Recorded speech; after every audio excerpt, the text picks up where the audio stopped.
नमस्कार मित्रांनो, आजचा व्हिडिओ खूप महत्त्वपूर्ण होणार आहे. तर बरेच यूट्यूबर आहे, शेतकरी असतात, ते विचार करतायत की आपण व्हिडिओ बनवतो पण व्हायरलच होत नाही.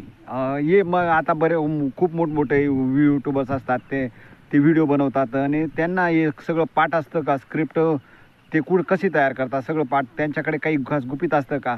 तर आपण ह्या व्हिडिओमध्ये ती सर्व चर्चा करणार आहेत.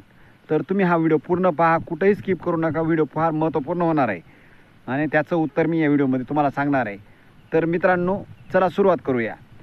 तर बहुतेक मोठे क्रिएटर्स असताना बोलण्याआधी पूर्ण स्क्रिप्ट तयार करतात. त्यानंतर ती स्क्रिप्ट टेलिप्रॉम्प्टर ॲपमध्ये टाकतात आणि रेकॉर्डिंग सुरू झाल्यावर ती स्क्रिप्ट मोबाईलच्या स्क्रीनवर हळूहळू वर सरकत जाते. त्यामुळे काय होतं माहिती आहे का मित्रांनो, ते कॅमेऱ्याकडे पाहत बोलतात आणि प्रेक्षकांना असं वाटतं की ते अगदी सहज बोलत आहेत. तर मित्रांनो, हा सर्वात महत्त्वाचा मुद्दा आहे बरं का. त्याच्यानंतर याचा सर्वात मोठा फायदा त्यांना म्हणजे काय होतो माहिती आहे का, ते कोणतेही शब्द विसरत नाही आणि त्यांना वारंवार रेकॉर्डिंग करावे लागत नाही.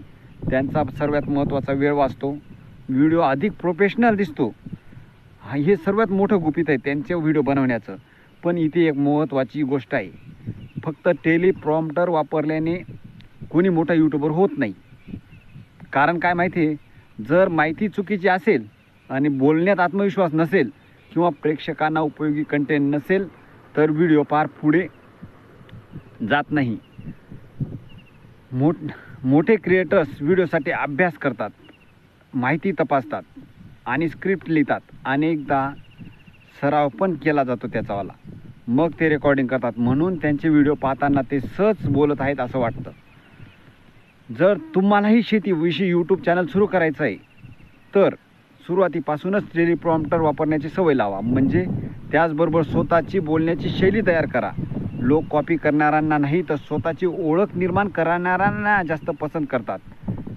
तर लक्षात ठेवा, आज तुम्ही अडखळलात, उद्या थोडं चांगलं बोलाल आणि काही महिन्यांनी कॅमेऱ्यासमोर आत्मविश्वासाने उभे राहाल.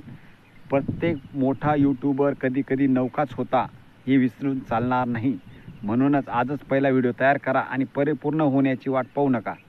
सुरुवात करा, सातत्य ठेवा आणि प्रत्येक व्हिडिओमधून काहीतरी नवीन शिका. हा व्हिडिओ जर तुम्हाला आवडला असेल तर लाईक करा, शेअर करा आणि अशा शेतीविषयक आणि यूट्यूब टिप्ससाठी चॅनलला नक्की सबस्क्राईब करा. धन्यवाद.